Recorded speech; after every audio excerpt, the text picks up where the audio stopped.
listening to Tapped In, Buncombe County's half hour to empower on WRES 100.7 FM in Asheville. Listen up and get tapped into local important resources, information, and topics. Learn more about the topics of today's show at buncombecounty.org. Okay, it's time to get tapped in. Well, hello, and greetings to everyone who is hearing my voice. It is Tapped In, and I am your host, Zakia Bell Rogers, and my co-host. And I'm Leonard Jones. Leonard and I come to you from the Communication and Public Engagement Department of Buncombe County. Leonard, what do we have today? Today, we will highlight how Buncombe County's Board of Commissioners have prioritized pursuing affordable housing on county-owned sites. And they would like to hear from our community as the site selection process moves forward. Joining us today is Matt Cable, Buncombe County's Community Development Division Manager, who will share more about this initiative and how the community can participate. Welcome, Matt. Hey, good morning. How are y'all? Good. Can you tell our listeners who you are, where you're from, just so they get to know who they're talking to, who they're listening to? Sure. I'm Matt Cable. I am the Community Development Division Manager, as Leonard mentioned. And I have been in Western North Carolina my whole life. I grew up in Hendersonville and have worked for Buncombe County now for the last 5 years in affordable housing and public transit. Oh, wow. That's big. Because, we hear a lot about both of those things now. It's big on everybody's radar. Absolutely. Okay. So, let's jump into it. What are the benefits of using county-owned properties for affordable housing? Sure. So, Buncombe County, we're in a unique position as a government because we hold resources in the form of land, and we also have goals that we're trying to achieve across a number of activities, right? And the Board of Commissioners within the last year actually adopted some pretty sizable goals for us to deliver in the area of affordable housing. And so really the direction that we received at the staff level from the board is we have resources that we're not using fully, land, and we have these activities we want to pursue that include affordable housing. What can we do to marry those two things? An underutilized resource and a need that we need to meet.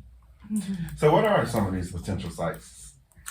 All right, when we began the process of trying to figure out, which sites might be feasible, the county owns a number of properties, certainly some that are very small and some that are large tracts, right? And we also own properties that have activities currently on them. And so kind of the first step in the process was to look at all of those properties and say which of these would even possibly make sense for affordable housing. And then narrow it down to which of these aren't being used at their maximum level, right? So underutilized. So they looked at everything, things that were fully in use, things that were underutilized. And they arrived at a short list of properties to kind of take that first step of analysis on. And that's where they came up with the short list of properties we're talking about today. So those included properties on Coxe Avenue, properties on Valley Street, properties on Woodfin were on the short list, but they were identified as not really a feasible path forward, right? So some of them weren't, even in that last step of the analysis. And then a site out in the Erwin Hills community as well. Okay. So when we say affordable housing, what type of housing is this? Sure. So when we were looking at it, the way that housing generally works is you need a lot of funding to create it, right? Because you're trying to get down the cost of the development so that you can make the rents or the homeownership opportunity the most affordable to the buyer or the renter. And so the biggest source of funding for affordable housing, particularly in apartment development and rental development, is low-income housing tax credits. So there's a whole set of criteria that go along with that. You need access to public transit. You need access to a grocery store within a certain amount of distance. So that helped to narrow down the scope.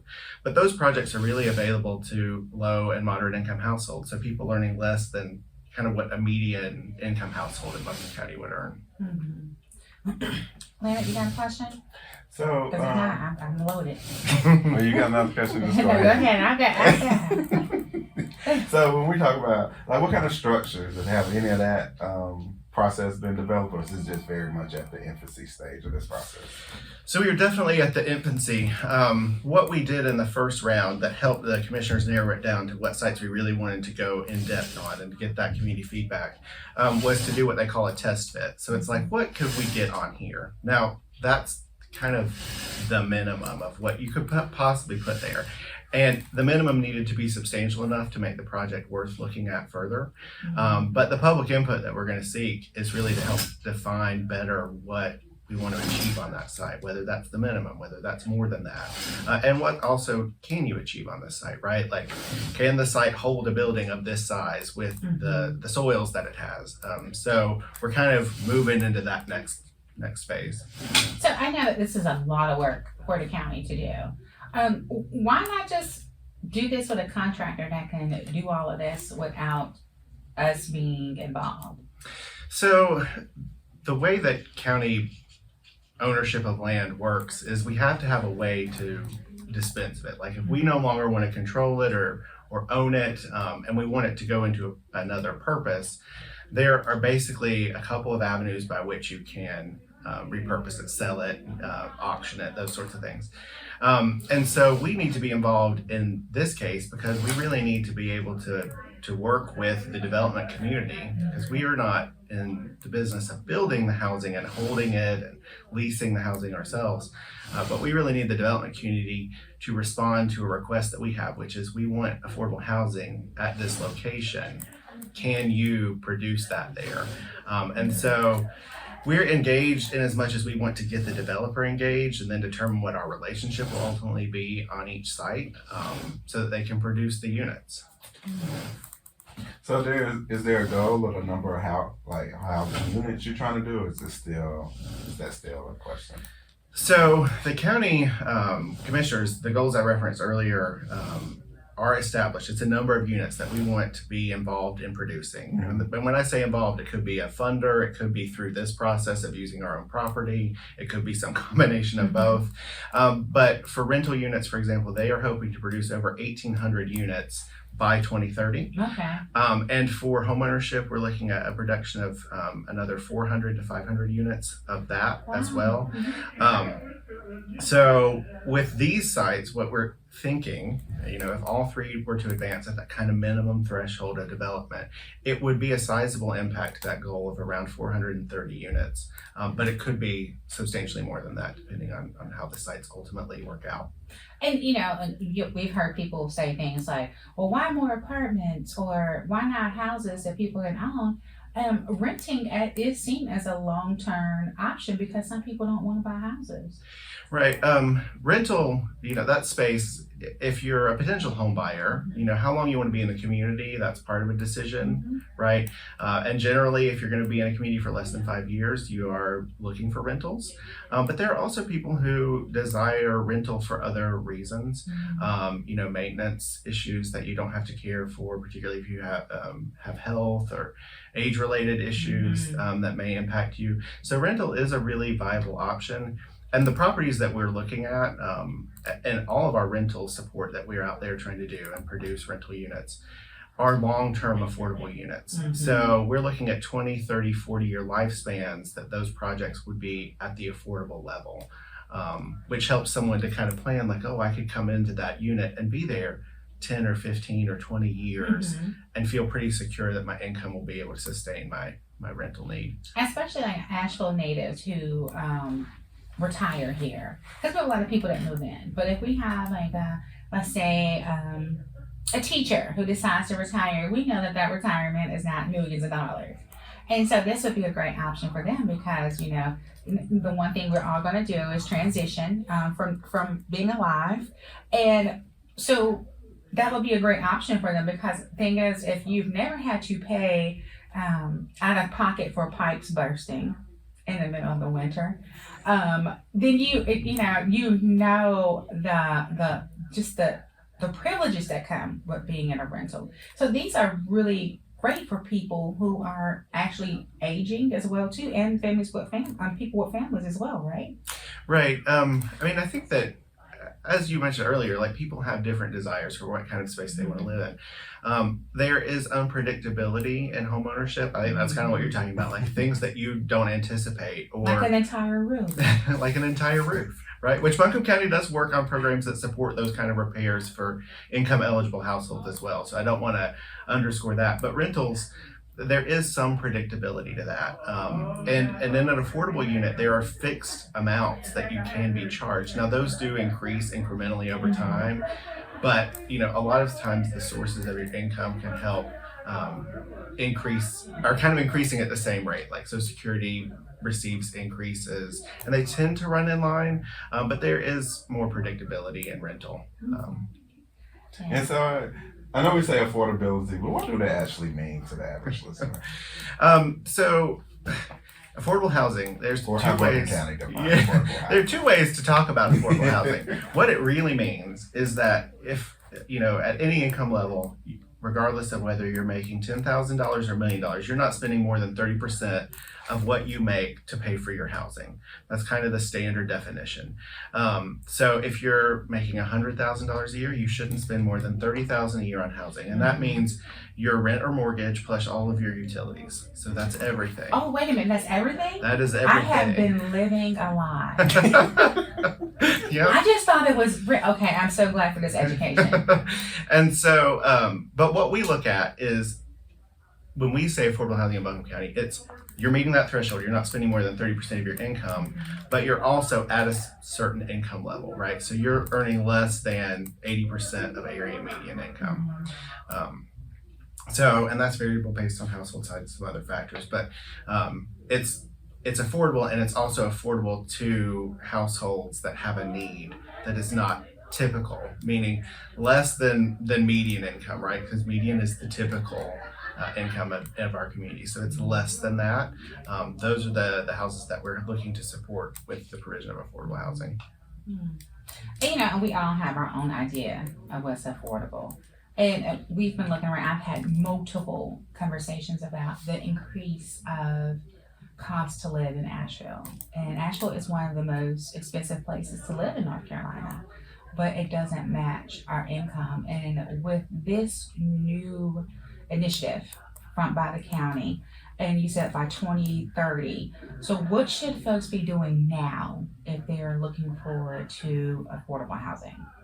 So, it's challenging in our community. That's why there is this initiative and this effort at all levels of county government to try to address income issues, to try to address access to housing issues, to try to increase the housing supply, which is another way to generally help bring, rent and ownership costs into affordability. I can say, it is challenging if you're out there looking in our market for affordable rents. Our developments that are affordable are generally, fully occupied, and there's a wait list. So the county has really been trying to work towards positioning ourselves as a resource for residents and potential residents to come to our website and come to our staff and say, hey, how do I find a rental? Or what is the reality of finding a rental for my household right now? What are resources that you have available? So we've really totally overhauled our website. And so if you go on our website, you can say, I'm a homeowner that is having an issue, and you go to homeownership resources. If you're looking for a rental, you can go to rental resources. And soon in the next few months, we'll have actually a map of all of the affordable housing developments. And you can go in there and filter by like your income level, or if you have a voucher, which we haven't really touched on yet. And find what properties fit your needs the best, and help to begin the process of navigating getting onto their wait list or getting the access to their unit.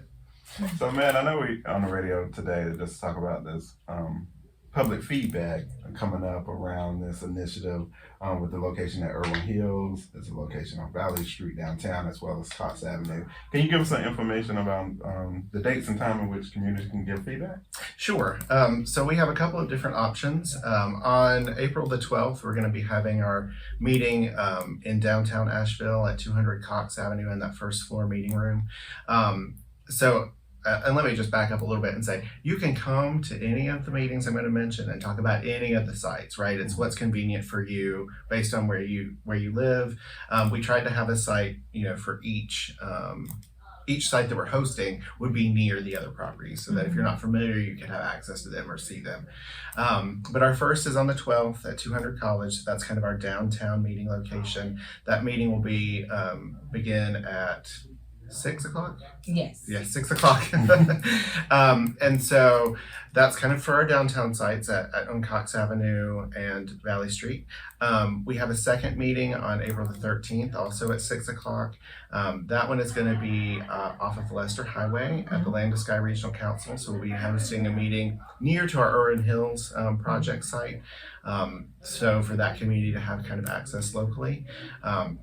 And then we're hosting a virtual session on Saturday for folks who, that might not meet their regular schedule. Saturday morning, you can get to participate, get it out of the way, and then have your afternoon to spend with family or doing other things. And for all of those who need landmarks and things of that nature, again, the first meeting is downtown Asheville, Wednesday, April 12th, 2023 now, from 6 to 7:30, 200 College Street, first floor. That is near the roundabout and across from Vital Records and where you get your birth certificate. And then you have one on Thursday, April 13th, 2023, from 6 to 7:30 p.m. and that's the Erwin Hills. And then it's the Land of Sky Regional Council on 339 New Leicester Highway, and that's by the really nice McDonald's. That's how I, if you're anything like me. And then your virtual input session, that is for a phone or computer near you. So please feel free to go into publicinput.com/affordable housing development and log on and be involved. But I threw Glenn off. I usually don't give out information like that. Yeah, you took my job. So what? You should have let her answer that question for me. I think she did a much better job. So you had made mention of some other resources around affordable housing, with your position as with the county. So what are some other benefits or resources that community have around affordable housing at Buncombe County? So, Buncombe County, these projects are key and important, and I'm glad that we are emphasizing participation in this because we want to know what the community wants to see on these sites. But Buncombe County has been active in affordable housing work and support for well over 20 years at this point. And the main way that Buncombe County supports that activity is by funding the work. So some of the things that Buncombe County is involved in is support for emergency repairs. So we were talking about those roof repair needs or plumbing issues or septic and sewer problems. So we are a funder as a grant to various organizations that do that work in our community. We provide funding for tenant-based rental assistance. So the goal there is to help preserve people in their homes.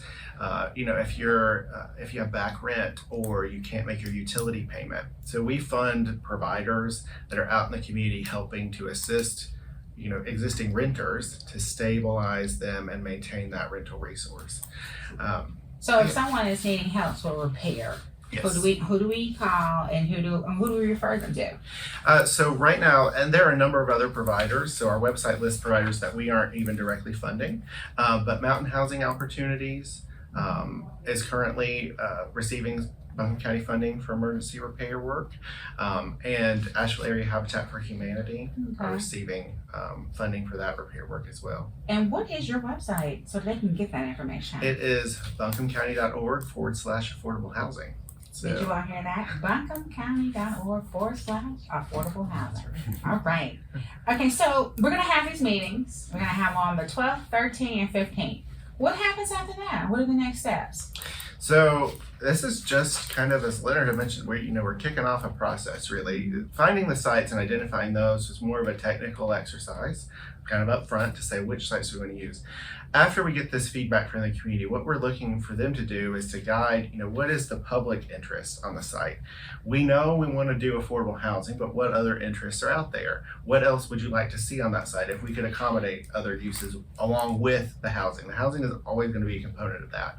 And so the next steps, detailed site analysis. So we kind of understand what's on the site, but engineering, soil testing, looking at the site in more detail, working with an architect to look at various types of test fits. So I talked about that first run, like we could put a box here and it would hold this many units, but getting into a more of like a rendering stage, like what could it really look like? What are different options? Is this a 4-story building? Is it a 2-story building? And then there will be additional community engagement as we go through that process to say, this is what we think the site can hold and what we think the site would look like based on your first round of public input. How does the public receive that? And what are your thoughts now that we are kind of in this next stage? And I know some people are going to have a lot of input, and you're gonna get community input and all those things, which is great. I'm just really interested to see what our community comes up with. So how will that information be provided to our community after the input? Sure. So we are partnering with Development Finance Initiative, DFI. So they are part of our School of Government. So they're basically another government entity, and they have a lot of expertise and experience in helping governments take their properties and turn them into affordable housing. And so they are facilitating a lot of the process, right? So they are actually the hosts kind of these upcoming public input sessions. County staff is there to support. There will be a survey exercise at the public input. So they're going to collect all of that feedback and then report out based on our initial meeting. The public interests are this, so that there is kind of a feedback loop, right? So that you are saying, oh, my input was received and this is how they received it. So there is the opportunity to see that, as we go forward through the Engage site, we'll be updating and providing that information so that there's a continual feedback loop. The worst thing that anyone experiences is taking the time and effort to provide input and then not seeing the input was received.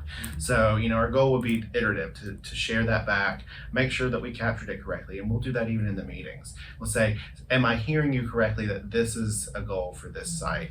Am I understanding you correctly? So you want to really clarify when you're in the moment and also see that, it is reported back out kind of as a final, from our meetings, we learned this from the community. And we know recently that with the last election, affordable housing bond is this connected anyway to that, or can you speak to that? Sure. So for any of these sites to move forward, what we know is that the land is a big deal in our community. Being able to acquire land is costly, and it can be prohibitive to make affordable housing work. So the county's holding of the land and making that available through whatever means, whether that's a sale and transfer or like a long-term lease of the property, which is appealing in that world to developers, that's kind of a barrier that you're removing. There will still be a funding need. So any developer that we work to get to an agreement with to say, hey, you're going to produce this goal, you're going to produce these units for us, we'll have to find other sources of funding.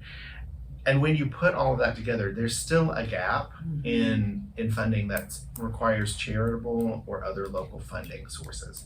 So it is likely that the county could potentially also have to add funding to the sites, not the sites alone, but could provide funding. There could be other charitable donors that could help make that, that gap a little less.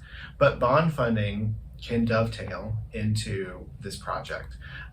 So at the time that development agreements are realized and that they start putting together their capital that they need to produce at the amount of funds they need, the county, we regularly allocate general fund dollars. So there's a kind of a current consistent flow of funding that's coming in, but bond funds are significant. And they could be a way to help close the gap as well. So they're definitely part of this process. Okay, so I'm going to ask you about the Ferry Road project. Yes. Because we're almost out of town. So I want to throw that in there. So Ferry Road, there is an affordable housing component to that project as well.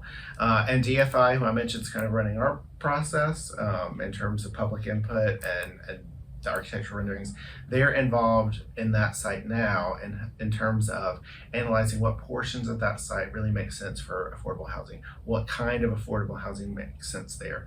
So Ferry Road's kind of a different animal. It's a different type of project that we're looking at, but very similar in that they're helping them to kind of say, on this portion of the site, single family housing might make sense. On this portion of the site, multifamily housing might make sense. And ultimately, they're going to be helping them and assisting them in finding, developers that are interested in the production on that site. So it's not the whole parcel, like all of Ferry Road, we don't anticipate it's going to be affordable housing, but what parts of it are going to be that, and then they're going to be facilitating kind of the same process of how do we get a developer interested. Leonard, you have any questions? Because usually you're over there just churning and turning. I think I messed them up when I gave out the information, you guys. Yeah, you threw me off with that. I've been getting sleep. I was on vacation, so I'm ready. So how does this benefit the properties downtown, our businesses, and any concerns? So, I think we've heard from our community that there's a need for affordable housing. And we recognize that residents and potential residents want downtown living, and they also want living that's not downtown, right? So Buncombe County has been very active in both developing property and projects in downtown Asheville and outside of the city limits as well. So I think one of the things is we definitely want each of the sites to fit in with the community. And that's part of what public input is about. And I'm really careful when I talk about it not to give an idea of what that would look like, because I don't want to, make anyone come in with a forethought idea that someone else has given them about what they want on that site. But we want them to be vibrant. We want them to be part of the community and connected. But what does that mean? What that means on Valley Street might be different from what it means on Coxe Avenue, and it might be completely different from what it means in Erwin Hills. So what does that community envision, and how does it fit in and make it a vibrant, active, and engaged part of the community?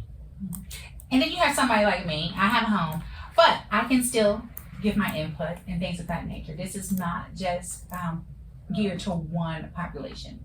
Absolutely. So we want everybody. I just want to say that and publicly that I would love rooftop gardens where they can actually sell to local businesses and make money back into their building.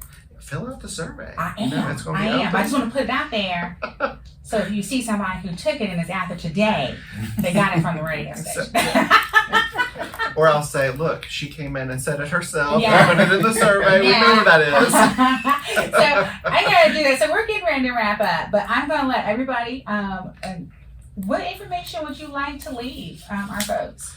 I would like to let the folks know that I think Buncombe County has really shown that it is invested in making our community affordable, where we can. Government can only do certain things, right? We're only allowed to do certain activities. And I think that, if they look over the history of Buncombe County, particularly in the last 4 to 5 years, there is a serious commitment to affordable housing. I think it shows the commissioners and staff's dedication to trying to respond to the needs, the critical needs of our community to ensure safe and affordable housing is available to everyone. Leonard? And I would just like to say that, the whole purpose of, kind of engaging community around this process. A lot of times, the governing body tries to assess the needs, but we're actually out here being very intentional and want to hear people's feedback. So, as again, we thank Max for being on the show today, but we also want to encourage community to come out and share their input. Using your voice to change the directory, or at least feel like you're being heard and got some say, have some say in a direction this goes. So we just strongly want to encourage us, particularly around this affordable housing feasibility initiative and feedback. We just want to address again that they have 3 feedback sessions that's happening next week on April the 12th. Again, that'll be downtown Asheville, as well as on Thursday, April the 13th at Erwin Hills. And then if you're unable to make it in person, there will be a virtual option online that Saturday, April the 15th at 9 a.m. to 10:30 a.m. But also, we just strongly encourage community that 24 hours, you can always reach out to engagebuncombe.org to find out more information around all our engagement opportunities that we have here at Buncombe County. And that was Leonard. Okay, so I have to wrap this up and end it only one Buncombe fashion. A lot of times we hear the cliches, home is where the heart is, and that's so true. It's not about where you're born. It's not about where you're going. It's about where your heart takes root. And we want here in Buncombe County for our community to be able to plant their heart and take root into the community that they love and adore.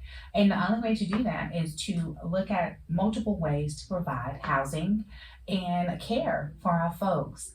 I know sometimes it feels like the government moves so slow and that you don't see the work being done.